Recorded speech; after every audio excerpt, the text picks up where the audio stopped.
Canvas, Teams e SGA, né? Só que assim, para e pensa, a gente tem trocentas ferramentas. Tem faculdade que não tem ferramenta. Então, é muito bom. Quer dizer, tem funcionado em função desses vários sistemas que nós temos, né? Apesar de serem muitos, mas funciona por causa disso. Bom, aqui, ó, vou compartilhar com vocês agora o arquivo da prova. Vamos começar. Já estou gravando. Vamos lá, meu filho.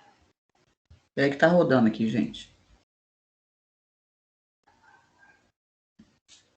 Google Chrome, reclamando que não está respondendo, mandou aguardar. Vai, meu filho. Toma um café que vai. Eita.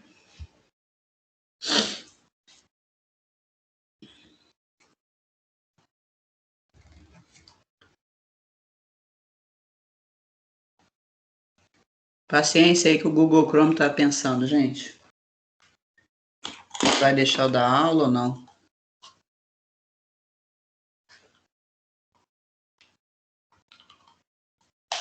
Eita, ferro.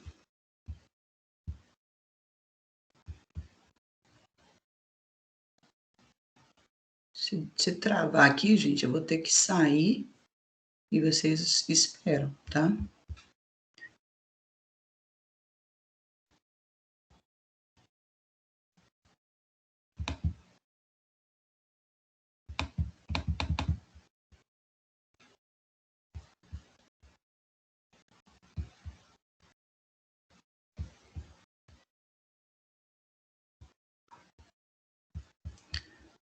É.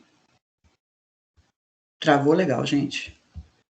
Então, ó, não tem jeito não.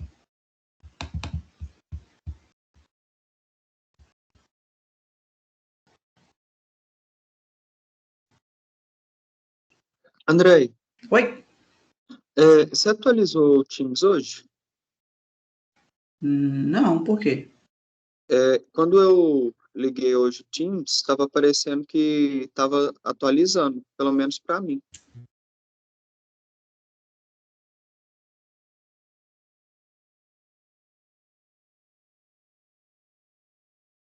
Aí às vezes é isso, não sei.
Estão me vendo aí agora? Que deu uma travada aqui, mas já consertei. Estamos vendo agora. Então tá. Então vamos para... Agora vai. Não precisou atualizar não, viu? Quem tinha falado comigo antes? Yuri? Quem que foi? Isso. Yuri, né? Ele não me pediu atualização hoje não, Yuri. Simplesmente, assim, eu abri, normal, e tá normal.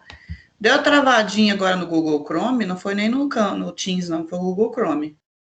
Que na hora que eu fui tentar compartilhar aqui, ele deu um pauzinho.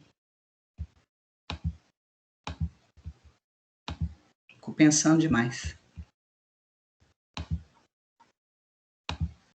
Pronto.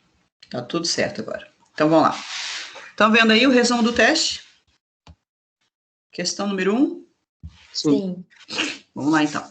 Então, ó, a síntese de colesterol é um processo importante, visto que esse composto é importante duas vezes.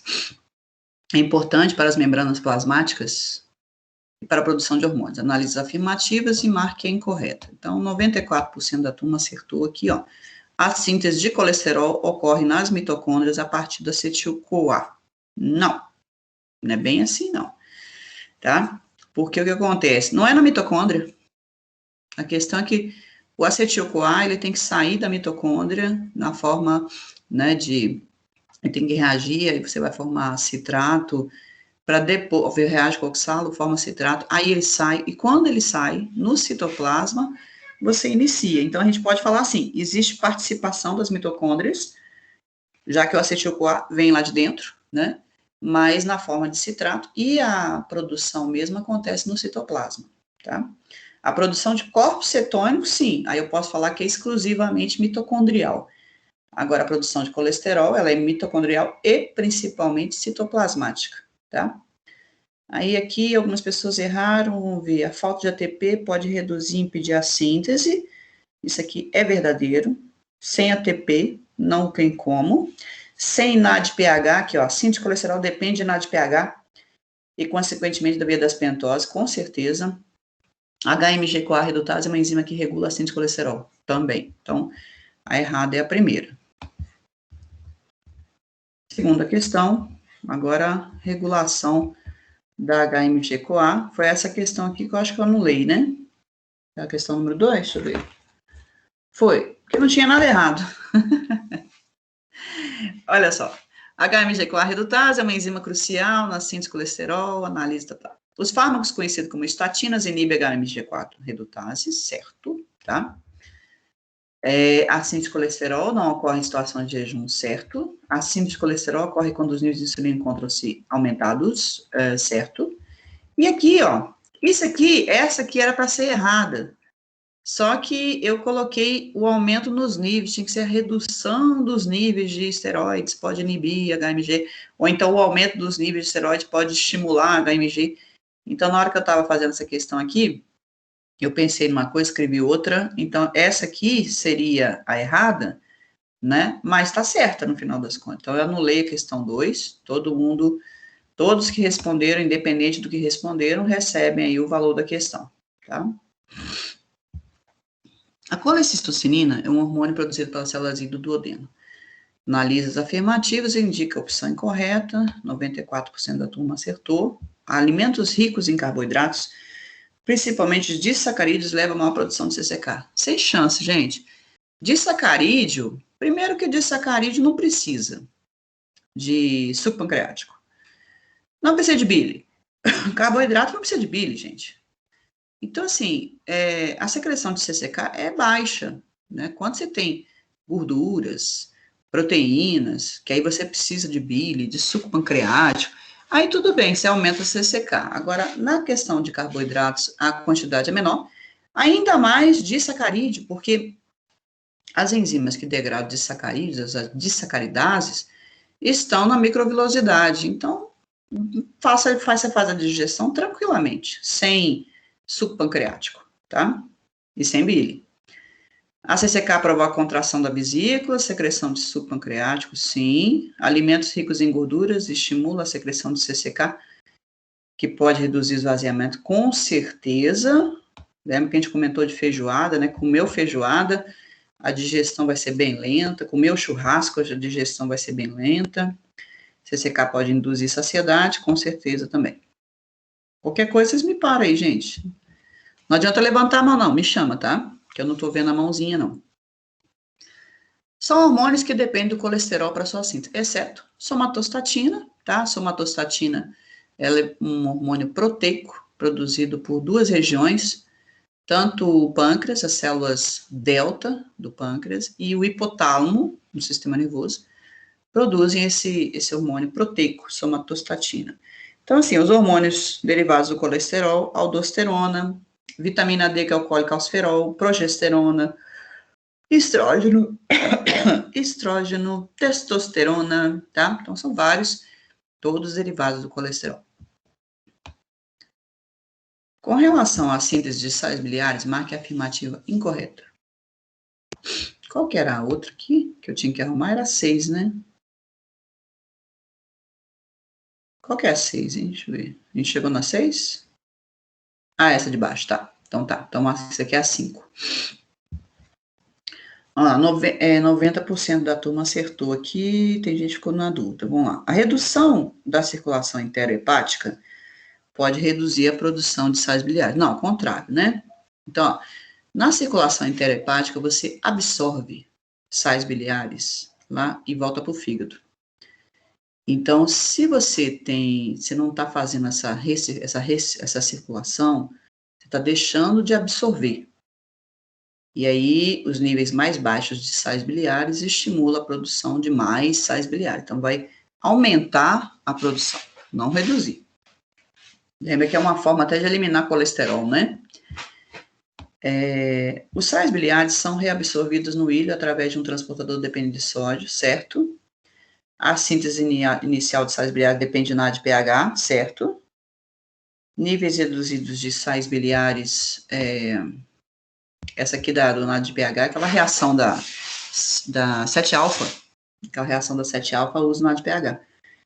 Níveis reduzidos de sais biliares no hepatócito podem estimular a enzima colesterol 7-alfa hidroxilase, certo? Essa aqui que deu problema, né? A questão a 6. A taurina e a colina são utilizadas na produção de sais biliares conjugados. Aqui o certo seria ter escrito taurina e glicina, né? Então, eu que errei. Então, as 19 pessoas que marcaram aqui, ó, vão receber o valor da questão. Essa aqui tá errada, ó. Os sais biliares primários apresentam menor capacidade emulsificante que os sais biliares secundários. Isso aqui é verdadeiro, gente. Os primários, eles não são tão anfipáticos, né? Eles não têm tanta diferença de carga, quer dizer, do lado polar e lado apolar. Então, eles são menos emulsificantes dos que os conjugados. Aqueles conjugados que têm taurina e glicina, eles são muito mais emulsificantes do que os primários. Aqui tá certo. Aí, o outro aqui, ó. A produção de sais biliares constitui uma forma de eliminação de colesterol, certo? Os sais biliares podem provocar, o excesso de sais pode provocar precipitação de colesterol e, consequentemente, coletíase. Aqui tá certo, aqui tá... não, aqui tá errado. É porque não seria o excesso. É o seguinte, quando você tem redução de sais biliares, o colesterol pode precipitar. Então, não é excesso, é a falta. Lembra que os sais biliares, eles ajudam a solubilizar o colesterol. Tem alguns fosfolipídios também que ajudam a solubilizar o colesterol. Então, na falta deles, principalmente os sais biliares, o colesterol pode precipitar. Então, 65% da tua acertou. Vocês tiveram mais dificuldade nessa prova? Acharam mais difícil? Eu acho que é semelhante. Como é que é? Eu acho que o nível de dificuldade estava semelhante. Mas a matéria era um pouco diferente, né? Sim. Mais decoreba. Tudo era mais característica estrutural, né? Sim, mas, tipo, como o assunto foi caminhando para construir essa parte, eu acho que não impactou tanto. Então tá. Tranquilo, então. Porque a próxima matéria que a gente vai ver são as vitaminas, sabe? E nessa parte de vitaminas, eu vou ser muito sincera com vocês. Tem alguma coisa clínica, tem alguma coisa de raciocínio, mas não tem jeito, tem umas decorebazinhas, né? Tem que memorizar algumas coisas, e não é tão simples, porque como são muito parecidas, né? Então, quando a gente começar vitaminas agora, aí você confunde uma com a outra, sabe? Então, às vezes, assim, pelo menos o nome delas dá para confundir. Agora, com relação à falta, né? Não, também dá para confundir um pouquinho. Mas não é um bicho de sete cabeças, não. Só é um pouquinho diferente essa parte de vitaminas. Depois que a gente terminar vitaminas, aí vai ser aquela parte mais de integração, que eu acho muito interessante, mas vai demandar uma sinapse aí do semestre passado. Então, sinapses desse semestre e sinapses do semestre passado, para a gente tentar entender o que acontece com o metabolismo de uma forma geral, em situações especiais, tá? A gente está chegando lá, estamos quase chegando. Afinal de contas, já passou do meio de semestre, né? Estamos na fase final agora. São importantes funções dos fosfolipídios, exceto, vamos lá, participam da solubilização de colesterol? Sim. Participam da redução da tensão superficial da água nos pulmões? Sim. Participam da ancoragem de proteínas nos pulmões? Sim. Faz emulsificação de gordura? Não. O fosfolipídio não faz emulsificação. Quem faz são os sais biliares. Com relação à estrutura dos fosfolipídios, é incorreto afirmar que a cardiolipina é formada por uma molécula de ácido fosfatídico? Não, são 2 moléculas de ácido fosfatídico. Tá? Então, essa é a parte errada. Na síndrome de Bart, ocorre deficiência na produção de cardiolipina? Sim, certo. O ácido fosfatídico é um fosfolipídio mais simples. Este não apresenta um álcool orgânico, certo. O ácido fosfatídico é utilizado na formação de cardiolipina, importante na cadeia transportadora de elétrons, certo. Então, aqui era a estrutura dela. Quanto às funções de fosfolipídios, analise as afirmativas e marque a incorreta. Na síndrome de angústia respiratória, a deficiência do surfactante pode causar colapso, fechamento dos pulmões, certíssimo. Tá? Acontece nos prematuros. Para a degradação de proteínas intracelulares pelos fagossomos, ocorre ligação dessas proteínas com a fosfatidilcerina, certo? A fosfatidilcolina participa da marcação de células apoptóticas. Seria ela. Ou seria a fosfatidilcerina? Né? Então, quem pegou aqui, né, lembrou que era outra, né?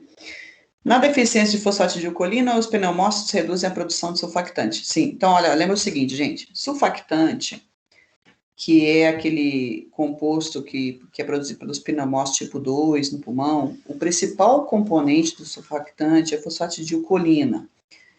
Embora também existam proteínas que compõem o surfactante, tá? Então, assim, fosfatidilcolina, nós vimos que tem muito mais funções. A gente viu essa questão do surfactante, e vimos também a questão a próxima questão, né? Do metabolismo dela. Então, aqui, ó, essa aqui, ó. Não, essa aqui é fosfatidil-inositol, que é importantíssimo também. Então, fosfatidilcolina, fosfatidil-inositol, também muito importante. Ó, PIP2 é metabolizado pela fosfolipase C em diacilglicerol e trifosfatidil-inositol. Perfeito. Esse mecanismo de fosfato, né, o bifosfato de inositol, 4,5, não, inositol, como é que é, gente? É difosfato de inositol, 4,5, eu esqueci o nome agora, deu branco. Esse PIP2, ele é um importante fosfolipídio da membrana plasmática, principalmente de células onde você tem ações hormonais, e a gente também vai encontrar ele naquelas células de defesa. Até mesmo em plaquetas você encontra. Então, esse PIP2, além de você ter esse mecanismo intracelular aqui, ó, que isso aqui é o que a gente chama de mecanismo de segundo mensageiro, DAG-IP3. Então, quando você tiver a ação de um hormônio na superfície da célula, esse hormônio vai ativar essa fosfolipase C, e essa fosfolipase C vai transformar o PIP2 em 2 substâncias que a gente chama de segundos mensageiros intracelulares, que é o DAG e o IP3. Então, assim, o hormônio que atua na superfície da célula vai dar origem a 2 segundos mensageiros, que é o DAG e o IP3, e eles vão desencadear efeitos naquela célula. Tá? Então, o segundo mensageiro, ou mensageiro intracelular, é a mesma coisa. Bom, agora o nome daqui, ó, fosfatidil-inositol 4,5 bis. Agora, esse aqui que eu não estava lembrando o nome. O PIP2 é um segundo mensageiro intracelular? Não, não é ele. Não é ele que é o segundo mensageiro. ele dá origem aos dois mensageiros, segundo mensageiros, que é o DAG e o IP3, tá? Ele é só o substrato para a produção do segundo mensageiro. A partir do fosfatidil-inositol, ocorre a formação de ácido araquidônico. Perfeito. Nas células de defesa, né, do nosso corpo, quando você precisa, não só célula de defesa, célula de defesa, célula endotelial, plaqueta, plasmócito, mastócito também, né? Essas células, até músculo liso. Essas células, elas têm o fosfatidil-inositol na membrana, né? E aí você pode produzir o ácido araquidônico, e o ácido araquidônico vai ser usado para a produção aí de prostaglandinas e leucotrienos, como está escrito aqui na opção de baixo, tá? São mediadores inflamatórios, né? Vários fosfolipídios e lipídios importantes para o sistema nervoso são produzidos a partir da estrutura da esfingosina. Agora chegamos nela. A este respeito, analise as afirmativas abaixo, marquem correto. A esfingomielina é um esfingofosfolipídio que compõe a bainha, certo? Na doença de Niemann-Pick, ocorre deficiência da enzima esfingomielinase, certo? A ceramida é formada por uma esfingosina e um ácido graxo, certo? Os esfingofosfolipídios são formados apenas por esfingosina e fosfato. Ficou faltando aqui o ácido graxo, né? Cadê o ácido graxo? Eu tinha comentado antes. É esfingosina mais o ácido graxo, que forma a ceramida. E aí você junta o fosfato e pode juntar aí uma outra substância além do fosfato. Lembra que a gente viu lá fosforilcolina, né? Na esfingomielina. Ó. Com relação... Posso seguir, gente? Ninguém está falando nada. Vocês estão me acompanhando, né? Estamos sim, André. Tá. Os glicerolipídios, com relação a eles, né? Marca incorreta. Os cerebrosídeos, encontrados no sistema nervoso central, são formados pela ceramida ligada a um monossacarídeo, certo? O monossacarídeo ou é galactose ou é glicose, tá, gente? As esfingolipidoses são doenças genéticas onde ocorre acúmulo de esfingolipídios e degeneração do sistema nervoso. Sim, geralmente são, né? A gente tem aí são aqueles vários nomes que eu citei para vocês, né? São várias esfingolipidoses. Os gangliosídeos são formados por uma ceramida ligada a um polissacarídeo. Não, poli não, oligo. Então, os gangliosídeos são formados por ceramidas ligadas a um oligosacarídeo, não um poli. No glicoesfingolipídio, como os gangliosídeos e cerebrosídeos, não há fosfato ligado à ceramida. O próprio nome está falando, né? É glicoesfingolipídio, não glicoesfingofosfolipídio. Então, não tem o fósforo, né? Não tem o fosfato. Então, aqui está certo também.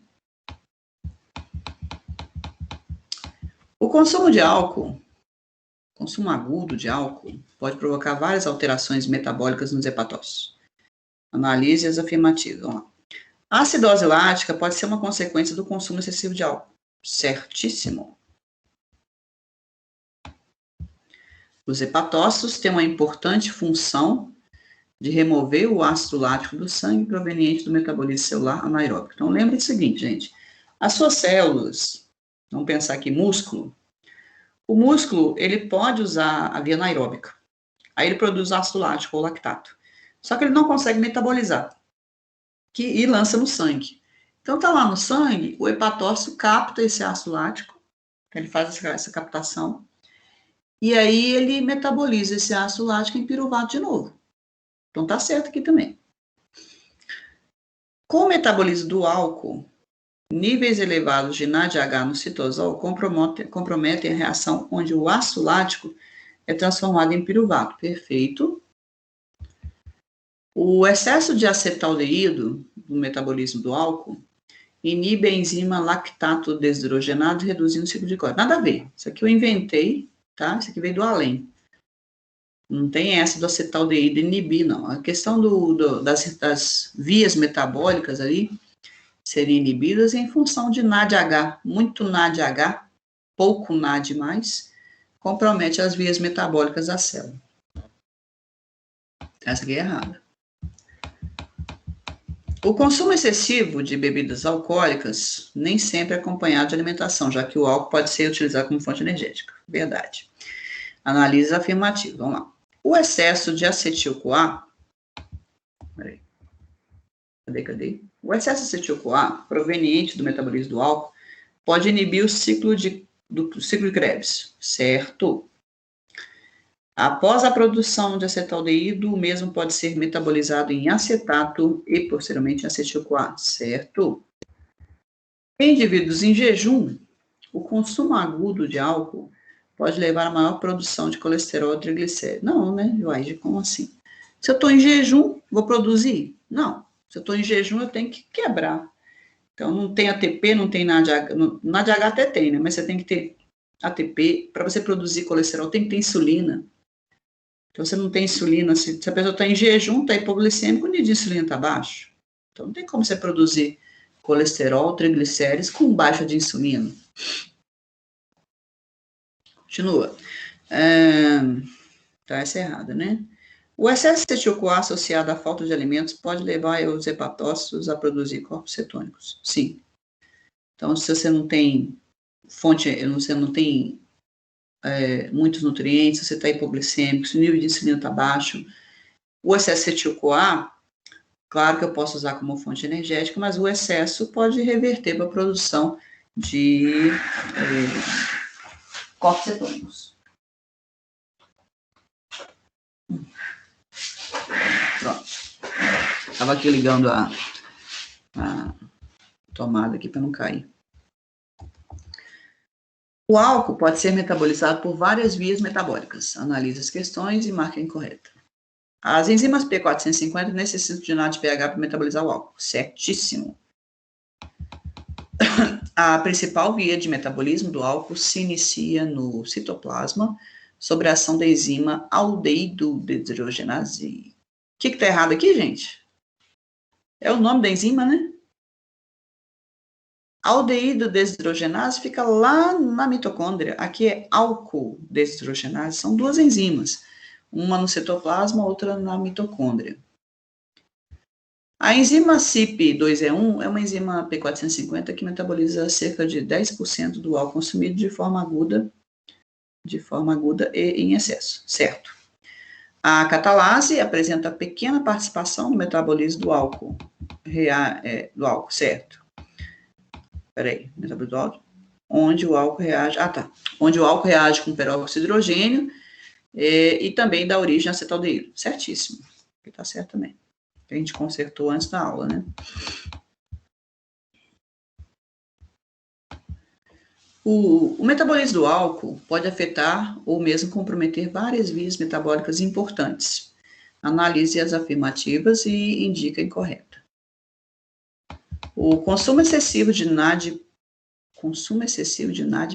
pelas enzimas P450 em decorrência do metabolismo do álcool compromete a ação das glutationas. É isso aí. Né? Você usa muito NADPH e aí acaba faltando para ela. Certíssimo, tá, gente? Por que muita gente marcou essa questão? Não entendi. 16 pessoas marcaram essa questão. Quem marcou pensou em quê, gente? Ou deu branco na hora?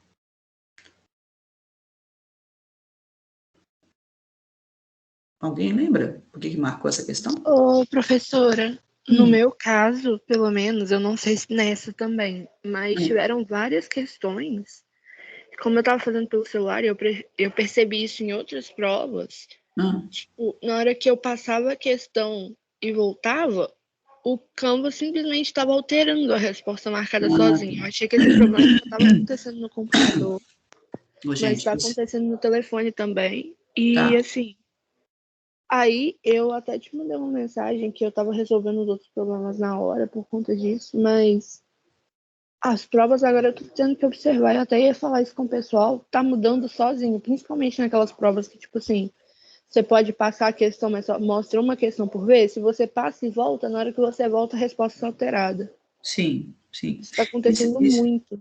Isso aí é uma ferramenta do Canvas que chama embaralhar respostas, tá? Então, todo professor, o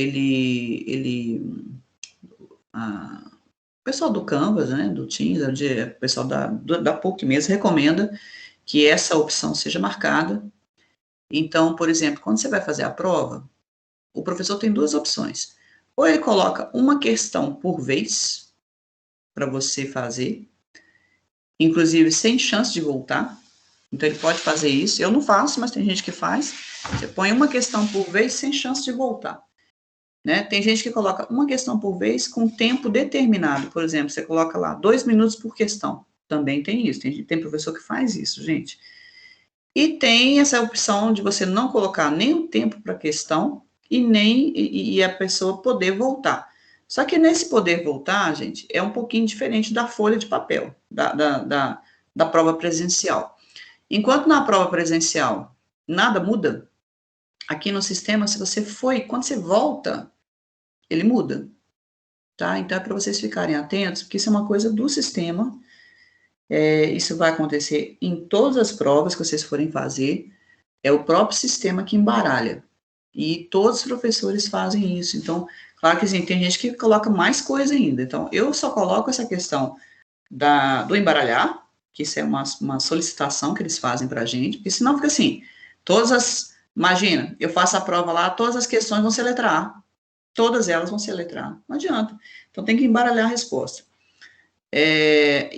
Mas assim, quando o professor não colocar aquela opção de uma questão por vez, aí, se vocês voltarem, vocês têm que ficar atentos. Tá? Então, é uma coisa que eu não tenho como mexer. Isso é uma coisa do próprio sistema, que aí vocês têm que ficar ligados nisso aí.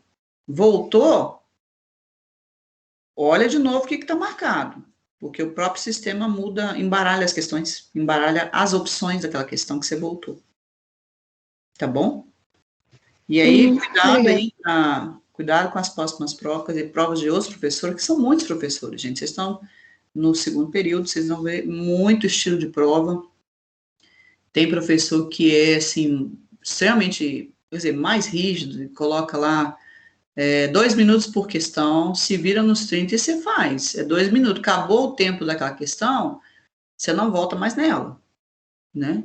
E o tempo de prova também, às vezes bem certo ali, não, acabou, é o tempo de aula, acabou, tá? Então, são coisas que fazem parte do sistema mesmo, não é uma questão de falhas no sistema, não, faz parte do programa. Entendeu, Mayra? Entendi. É porque, assim, eu não tinha tido problema com isso antes. Foi de um tempo pra cá que começou. Eu não tava tendo problema com isso antes. Foi de pouco tempo pra cá que começou. Tá, mas aí, assim, como eu não tenho como fazer nada em relação a isso, porque da mesma forma, no seu caso, foi assim, mas em outros casos, às vezes a pessoa realmente marcou errado, então não tenho como consertar para uma pessoa só, ou duas, entendeu? Então, a minha recomendação, não que eu não estou acreditando em vocês, mas a questão é que fica complicado.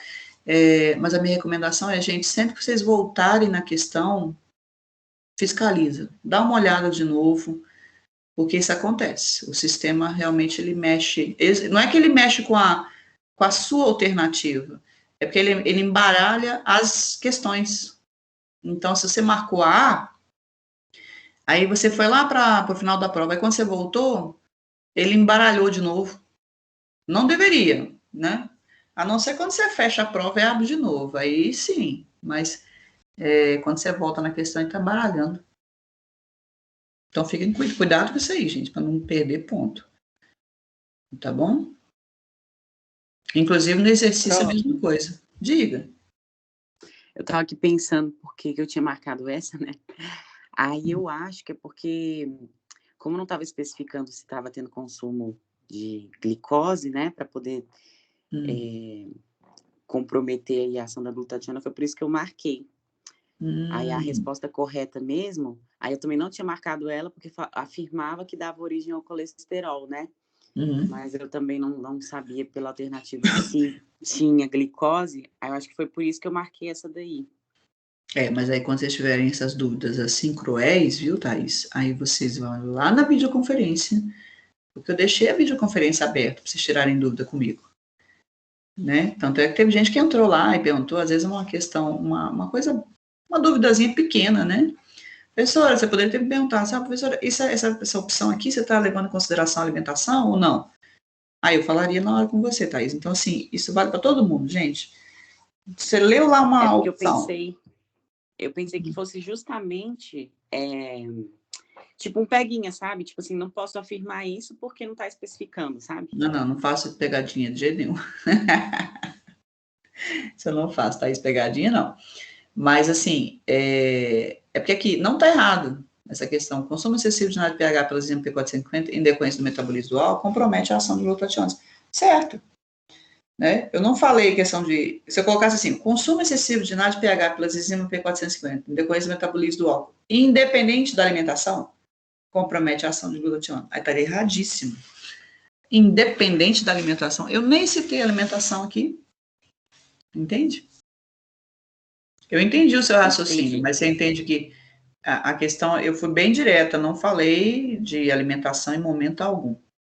Então, mas ele compromete independentemente de qualquer coisa. Não, se eu tivesse colocado independente da alimentação, aí a questão estaria errada. Uhum. Mas eu nem citei alimentação. Entende? Entendi. Então, eu não estava pensando nisso, é só questão assim, do álcool e a P450 na de pH. Uhum. Tá? Entendi. Agora, por isso que eu falei assim, tem que, na dúvida, gente, vocês me perguntam, pessoal, é para levar em consideração a alimentação? Eu falei, não é para levar em consideração a alimentação, tá? Aqui era só a ação sobre vias metabólicas. Diferente dessa outra questão aqui em cima, quer ver? Essa aqui, ó. O consumo excessivo de bebidas alcoólicas nem sempre é acompanhado de alimentação, já que o álcool pode ser, tá vendo? Aqui, eu já queria que vocês misturassem o raciocínio. Tanto é que eu falei do álcool e alimentação. Aqui eu não me preocupei, não. Só, ó. Quer ver, ó? A próxima aqui. O metabolismo excessivo do álcool pode comprometer a gliconeogênese e com isso causar hipo, certo? O excesso de acetil-CoA produzido a partir do álcool é transportado para o citoplasma onde dá origem a colesterol. Esse último contribui para o aparecimento de ateromas, tá? Onde está o erro aqui, gente?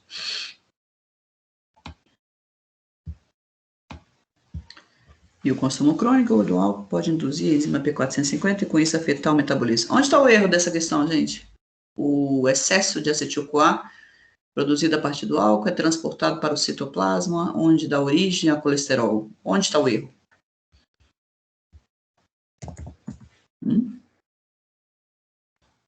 Fala comigo.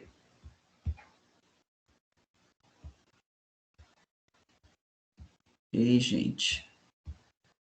Vocês estão mudinhos hoje, hein? De novo.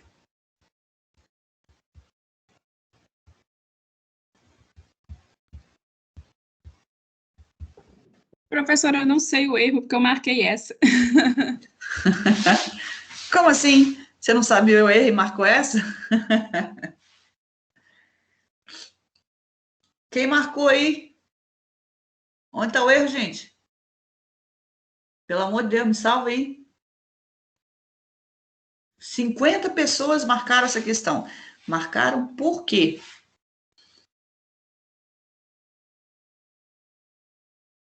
Yuri. Salva aí. Ei, gente. Tô entendendo. Vocês marcaram por quê, então? Acharam bonitinha a questão? Cumprida?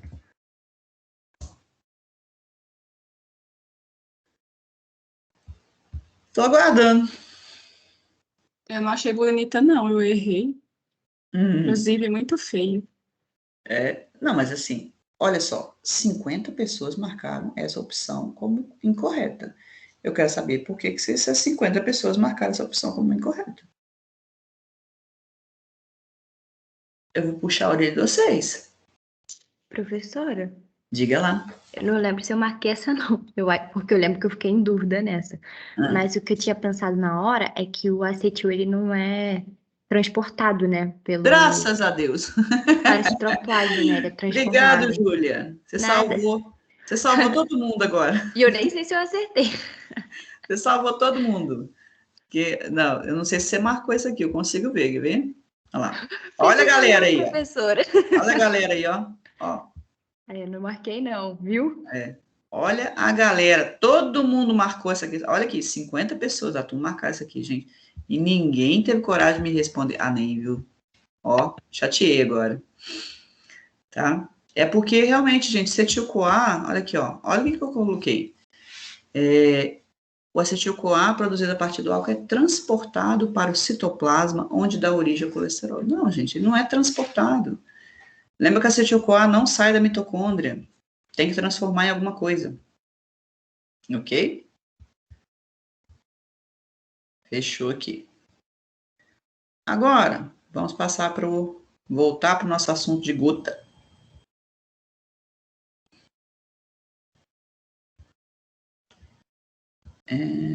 Cadê?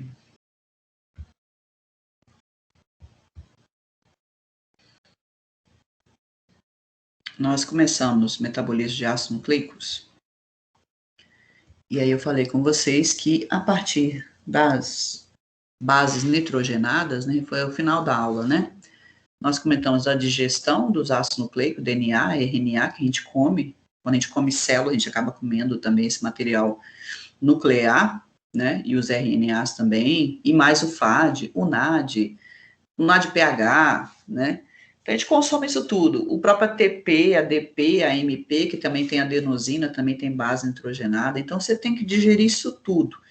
Então, que no seu suco pancreático, você tem várias enzimas que fazem esse metabolismo. No intestino, na mucosa do intestino tem, dentro da célula intestinal tem.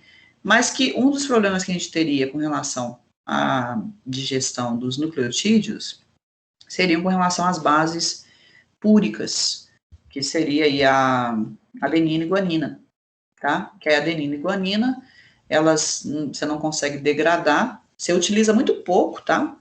Por exemplo, essas bases que vêm da alimentação, você utiliza muito pouco para produção das suas bases, desculpa, para a produção dos seus nucleotídeos, né? Normalmente a célula opta por produzir sua própria base, o seu próprio nucleotídeo, e reutiliza pouco do que vem da alimentação. E essas bases púricas, você nem consegue degradar em nada. Então, na verdade, assim, eu não consigo quebrar o anel, reutilizo pouco, e aí você tem que transformar isso aqui em ácido úrico. Então, aqui eu mostrei para vocês que são várias reações envolvidas, e no final dessas dessas reações, tanto do metabolismo da adenina, ou da adenosina, e da guanosina, você vai formar aqui uma hipoxantina, e aqui na guanosina uma xantina, e que que a enzima xantina oxidase, seria a enzima que transforma a hipoxantina em xantina e xantina em ácido úrico, para você conseguir eliminar, tá? Esse ácido úrico, ele é transportado no sangue, chega nos rins, ele é filtrado, e eu falei com vocês que existe um transportador de ácidos, que secreta esse ácido úrico para você eliminar na urina, que é importante também.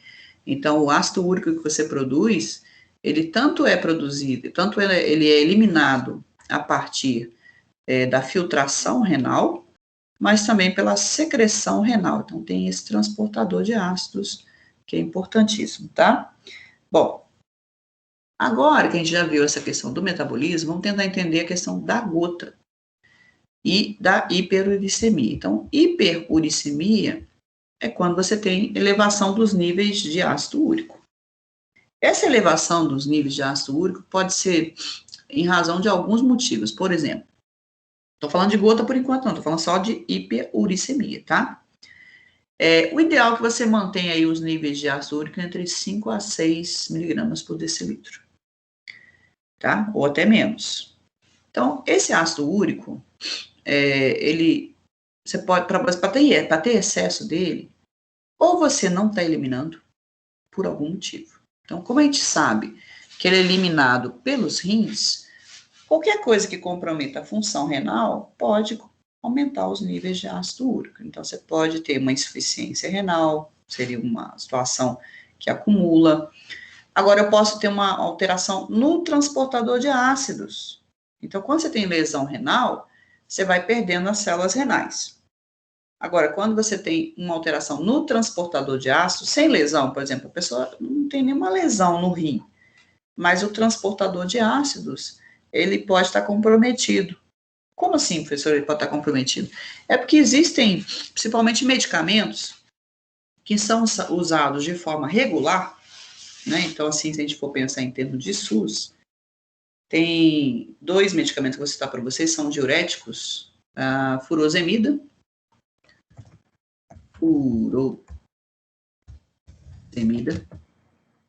que é o Lasix, é um diurético extremamente potente, tá? E tem a hidroclorotiazida, que está em vários protocolos de tratamento aí da hipertensão. Então, por exemplo, hidroclorotiazida, que é a clorana, o pessoal utiliza muito para tratamento da hipertensão. E a furosemida, na verdade, eles reservam mais para edema pulmonar, edema cerebral.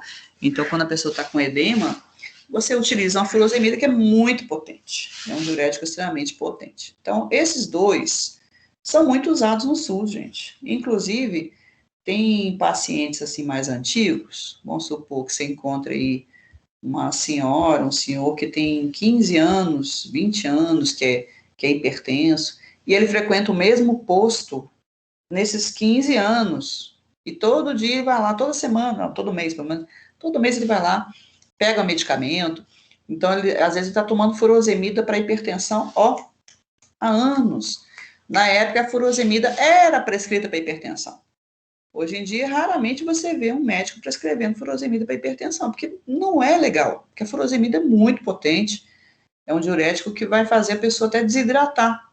Então, você pensar no idoso tomando furosemida para tratar a hipertensão, eu acho até assim, me dá uma dó, porque a pessoa, o idoso já tem uma tendência a desidratar.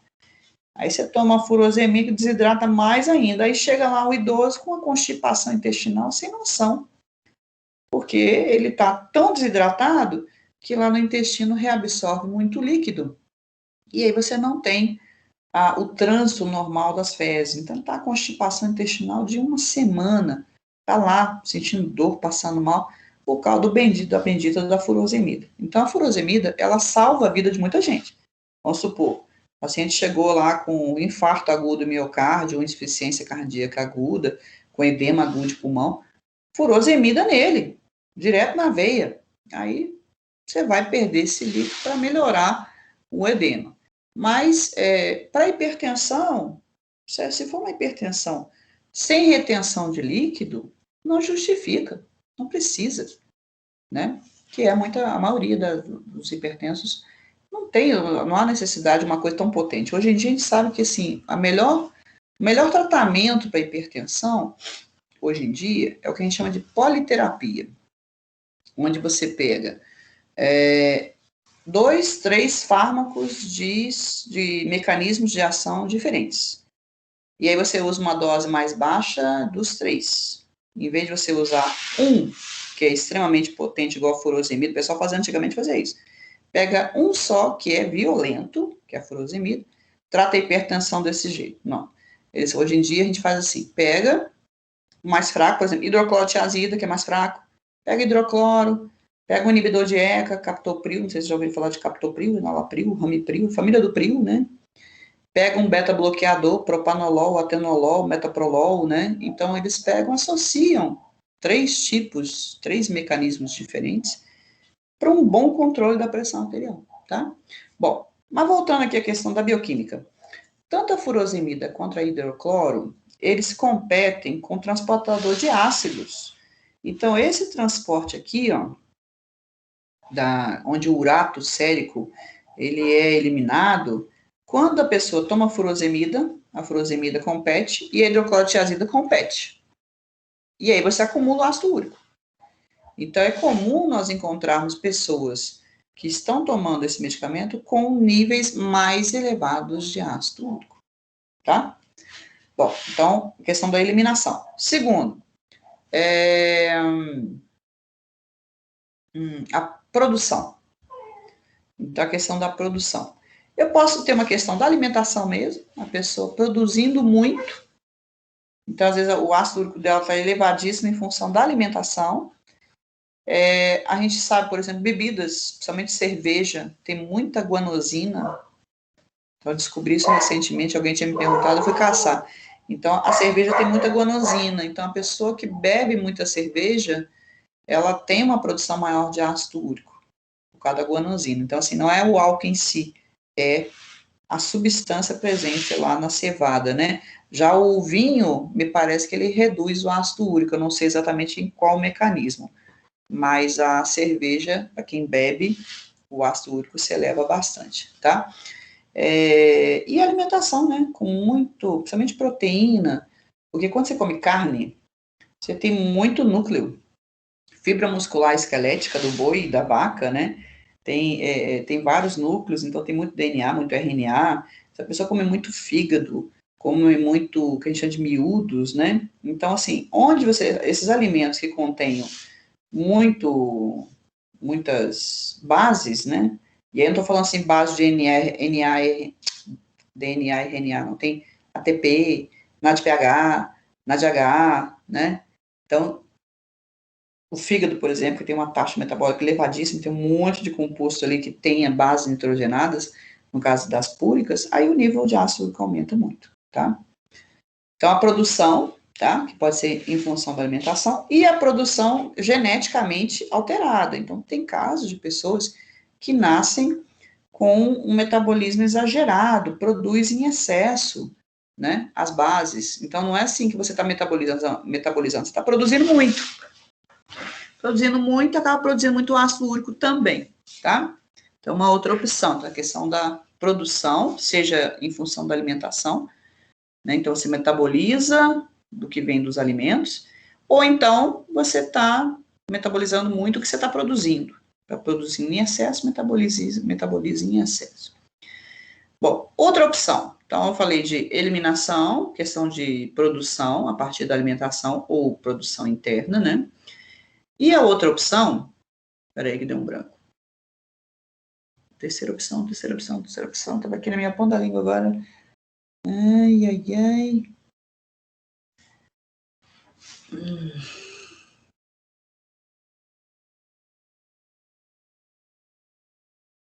Deu um PDL aqui agora.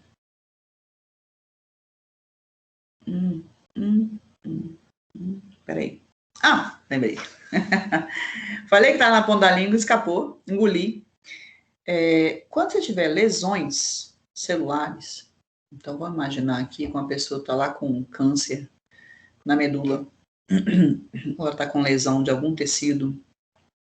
Quando você lesa tecidos, você acaba, ao lesar as células, você tem a liberação desse conteúdo da célula. E aí você tem vai ter que metabolizar essas várias substâncias. Então, a gente nota que, assim, conforme a pessoa vai lesando células, ao lesar um tecido, a tendência é o ácido úrico aumentar. Tá? Então, quando o nível de ácido úrico está elevado, a gente está sempre buscando o que é que essa pessoa tem alguma lesão, algum processo inflamatório crônico, ou ela tem um tumor, né, um câncer que está destruindo algum tecido, que justifique essa produção excessiva de ácido úrico por causa da lesão celular.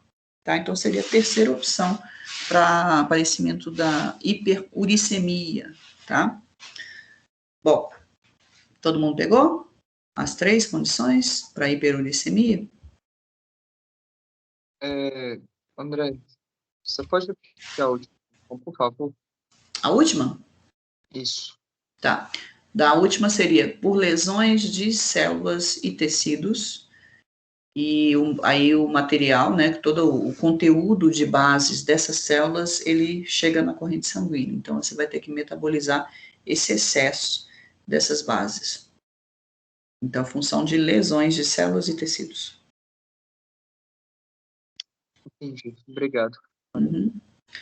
Bom, aqui, gente, agora a questão da gota. Vocês estão vendo, inclusive, foto aí das lesões articulares, né, provocadas pela gota. Nem todo mundo que tem hiperuricemia tem gota. Agora, é óbvio que se o nível de ácido úrico se eleva muito, então, lembra que eu falei assim, 5 a 6 miligramas por decilitro, né? Mas se a pessoa está lá com 6,7, está com um nível muito elevado de ácido úrico, existe um risco de precipitação desses cristais, tá? E aí você pode ter precipitação desses cristais no interstício, né? Ou dentro das células, né? No caso dos rins, nos túbulos renais. Então, aonde tiver excesso desse ácido úrico, você pode ter precipitação. Essa precipitação que a gente está vendo aqui, nas articulações, né, do pé, da mão, então, por exemplo, às vezes afeta uma articulação só, às vezes afeta várias articulações, dos membros superiores e inferiores. Essa questão da precipitação desses cristais provoca um processo inflamatório crônico dessa articulação.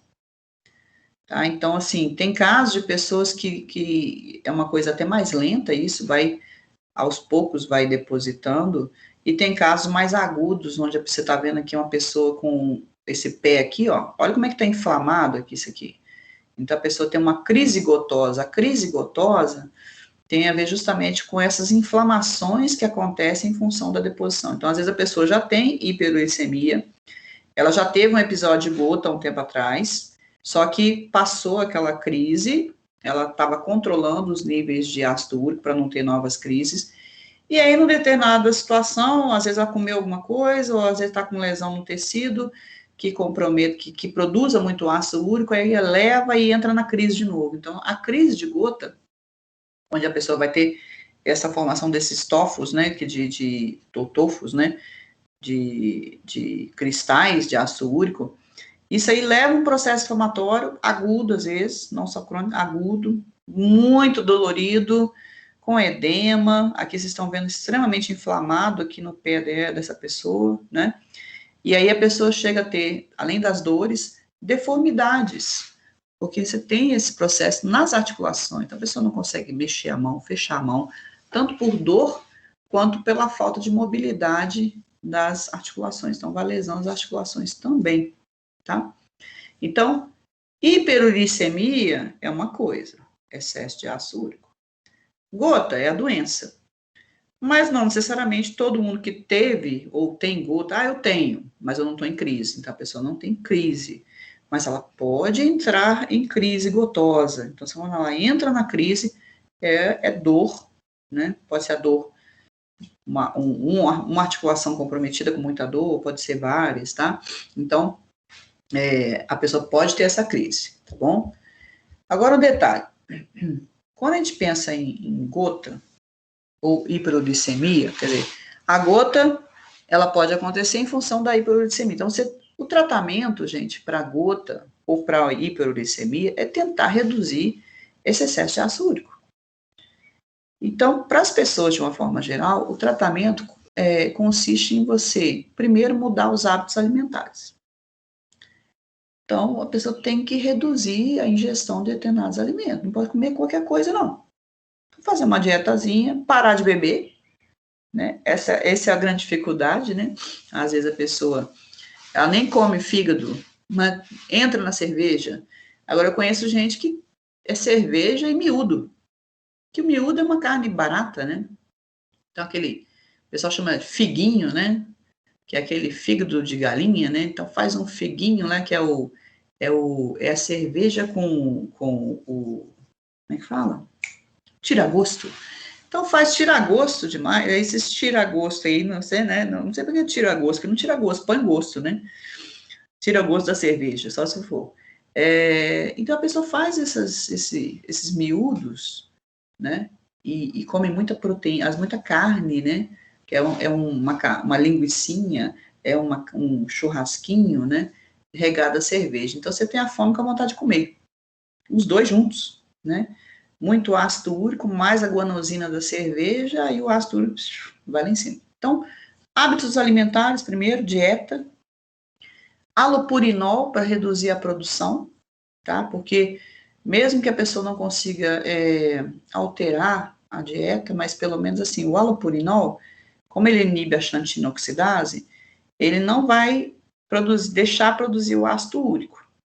Você vai até hipoxantina e xantina. E essas duas são eliminadas mais facilmente. Elas são mais solúveis, né? Então, você elimina muito mais facilmente pelos rins a hipoxantina e a xantina.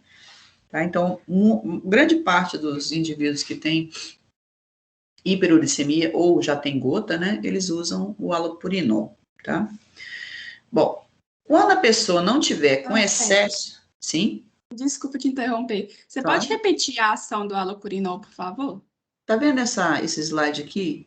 A estrutura do alopurinol.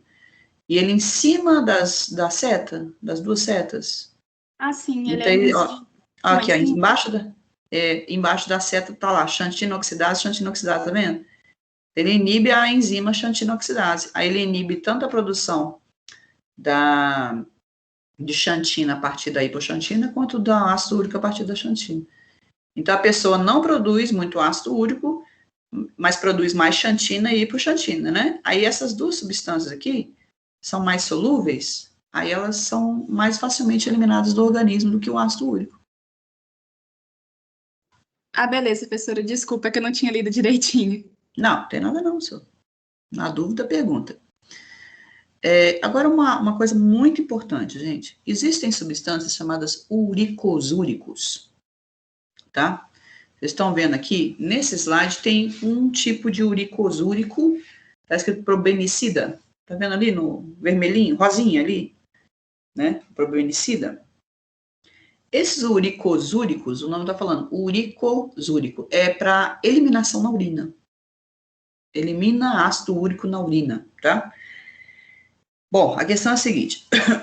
O uricosúrico, ele é um tratamento, assim, de segunda escolha. Ele não é um tratamento que você pode fazer se a pessoa tiver excesso de ácido úrico na corrente sanguínea. Então, naquela crise de gota, por exemplo, o paciente está com crise de gota, está com um nível de ácido úrico lá nas alturas, não pode usar o uricosúrico. Por quê? Se o nível de ácido úrico na corrente sanguínea está muito alto, e eu usar um uricosúrico, pode ser um que ali ele está bloqueando a reabsorção, tá vendo? Tem outros que promovem maior secreção, mas geralmente bloqueia a reabsorção. Então, a probenicida ali, ó, na seta, está bloqueando a reabsorção de ácido úrico, ou de urato, né? Se eu utilizar um negócio desse aqui, sendo que a pessoa já tem excesso de ácido úrico, né, no sangue, o que vai acontecer? Como ela tem muito, ela filtra muito. Então, chega no rim ali, ela filtra muito. Aí, aquele filtrado ali, tem muito ácido úrico. E eu ainda por cima deixo de reabsorver. Então, a concentração de ácido úrico nos túbulos renais pode ficar tão alta que vai causar litíase renal, ou seja, cálculo renal. Então, os cálculos de urato, né? A gente normalmente não utiliza o uricosúrico em indivíduos que estejam com excesso de ácido úrico na corrente sanguínea, justamente para não ter o risco de precipitar os cristais de ácido úrico na urina, quer dizer, nos túbulos renais. Então, assim, durante a crise de gota, ou quando o nível estiver muito elevado, não usa. Quando o nível estiver mais baixo, para fazer, só para manter o controle daquele paciente que já teve gota, né, não está em crise agora, aí o uricosúrico pode ser usado, porque você vai eliminar um pouco mais de ácido úrico na urina, mas sem risco de precipitar. Agora, se o nível estiver muito elevado no sangue, vai estar muito elevado nos túbulos, e aí o uso desse medicamento pode deixar mais elevado ainda nos túbulos, e aí causar precipitação. Tá? Então, probenicida só nas fases fora da crise, tá? Bom, agora, essa crise que a pessoa tem aqui, gente, de inflamação, aqui, ó, isso aqui tem que ser tratado.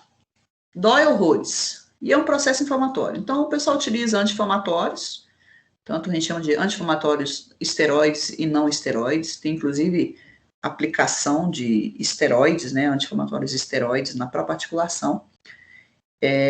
Então, são duas classes de medicamento que a gente chama de AINES e AIES, tá? Anti-inflamatórios não esteroides, AINES, exemplo, que vocês tomam em casa, vamos ver. Nimesulida. Nimesulida é um anti-inflamatório não esteroide, né? Piroxicam, meloxicam, cetoprofeno, né? São anti-inflamatórios não esteroides.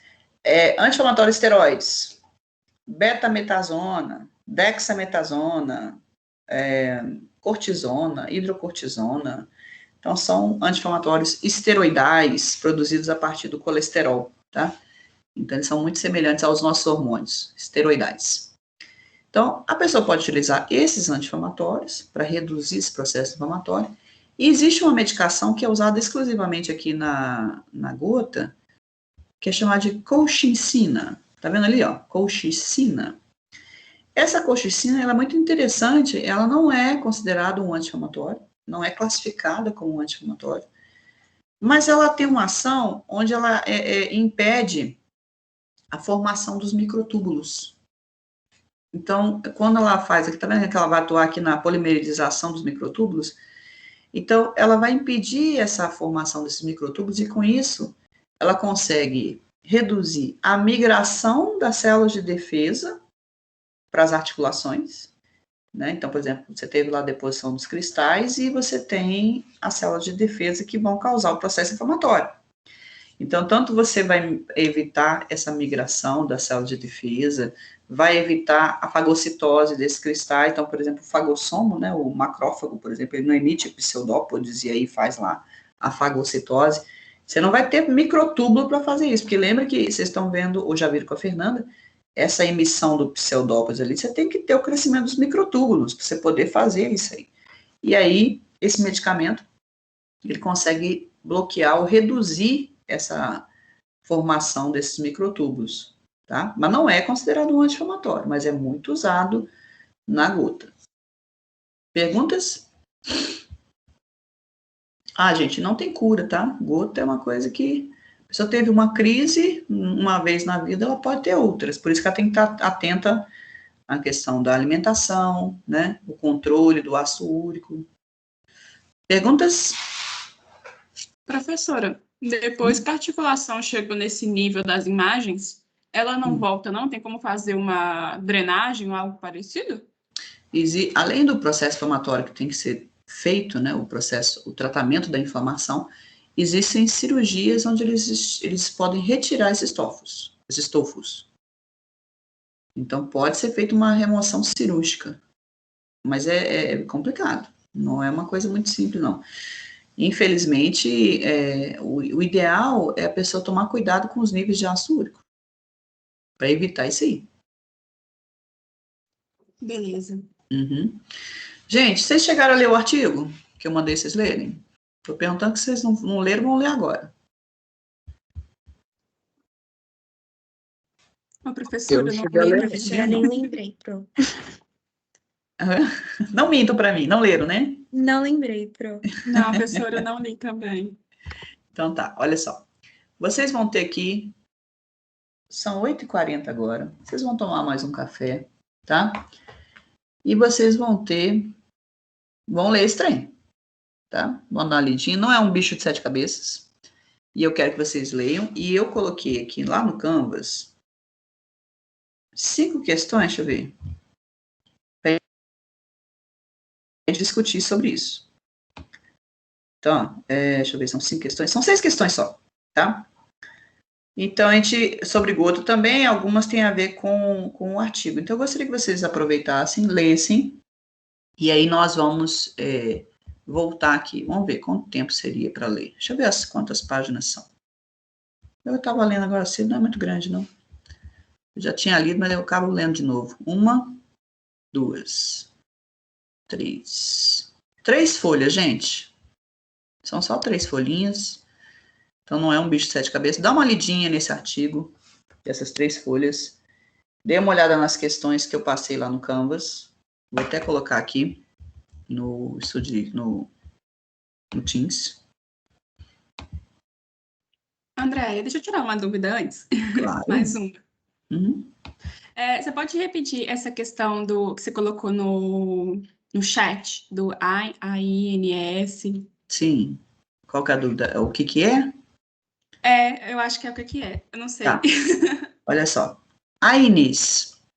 A sigla significa anti-inflamatórios não esteroides. Tem uma classe de vários medicamentos, assim, são medicamentos que não têm correlações químicas, às vezes é a misturada, né, tem, até dipirona faz parte desse grupo, apesar de não ser anti-inflamatório, mas depois vocês vão entender por quê. E assim, lá você encontra os anti-inflamatórios principais que nós utilizamos, né, então, nimesulida, diclofenaco, piroxicam, meloxicam, indometacina. Então, são várias. A indometacina, por exemplo, está no artigo, né? Eles vão citar a indometacina, que é um anti-inflamatório extremamente potente. Tem o AINES, tá? Esse AINES, inclusive, eles inibem a enzima COX, que transforma o ácido araquidônico. Lembra que a gente acabou de discutir essa história lá do fosfatidil-inositol, que aí você produz ácido araquidônico, aí depois você produz prostaglandina, leucotrienos, né? Ali tem uma outra enzima chamada COX, né? Depois do ácido araquidônico. E esses AINES, eles fazem só isso, eles inibem a COX. Com isso, reduz prostaglandina e prostaciclinas, tá? Agora, os AIs são os corticoides, glicocorticoides, corticosteroides, né? São anti-inflamatórios esteroidais, ou seja, derivados do colesterol, né, aquela estrutura esteroidal, e eles inibem a fosfolipase A2. Então, eles inibem a enzima que dá origem ao ácido araquidônico. Então, eles são muito mais potentes do que os AINES, né? Só que eles são hormonais, então eles têm uma série de efeitos. Então, a dexametasona, betametasona, triancinolona, para quem gosta de Nasacorte spray, né? Triancinolona, budesonida, para quem tem rinite aí, que é uma maravilha. Esses corticoides, eles são potentes, em termos de ação anti-inflamatória, mas eles são esteroidais. Então, na gota, a pessoa pode usar tanto um quanto o outro, né? Para reduzir o processo inflamatório. Tudo bem? Pegou, Ana? No caso, os dois estão envolvidos com a resposta imune, né? Porque o ácido araquidônico também está envolvido com essa questão da prostaglandina. Sim, com relação a... Todos os dois estão com a resposta imune, mas o corticoide, ele afeta mais, tá? Porque quando você fala de AINES, o AINES, ele inibe apenas a produção da prostaglandina e da prostaciclina. Quando você fala de corticoide, AIES, os derivados esteroidais, eles têm uma ação tão ampla, mas tão ampla, que a pessoa pode ficar imunossuprimida. Então, o que o pessoal está usando, inclusive na COVID, né, a dexametasona, eles são tão potentes, eles reduzem a liberação daquela explosão de citocinas, né, que a gente vê na COVID. Então, reduz a produção de TNF-alfa, interleucinas 1, 6, 10, reduz a produção de leucotrienos, fatores de crescimento. Então, assim, o sistema complemento, produção de anticorpos, eles têm uma ação muito ampla. Aí, assim, eles são potentes, mas em excesso eles são imunossupressores. Então, eles afetam muito o sistema imune.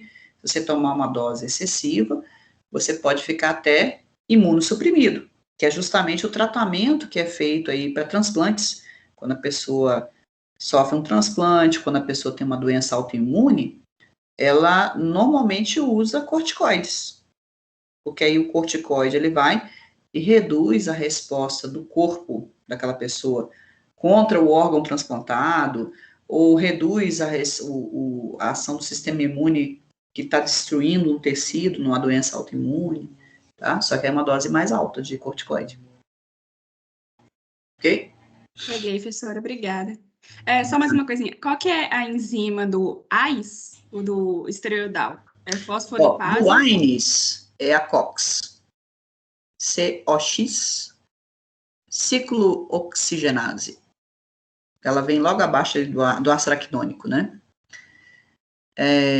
Do corticoide, então, ciclooxigenase é do Aines, tá? Então, transforma ácido araquidônico em prostaglandinas e prostaclinas. No caso do corticoide, ele inibe a fosfolipase A2. E aí, com isso, você reduz a produção de ácido araquidônico. Então, você não vai conseguir produzir o ácido araquidônico a partir do fosfoinositol. Beleza, professora, obrigada. Nada. Então, ó, nós estamos com o horário aqui, deixa eu ver. São 10:50. Vocês vão ler isso aí no máximo em 20 minutos. Mais uns 10 minutos.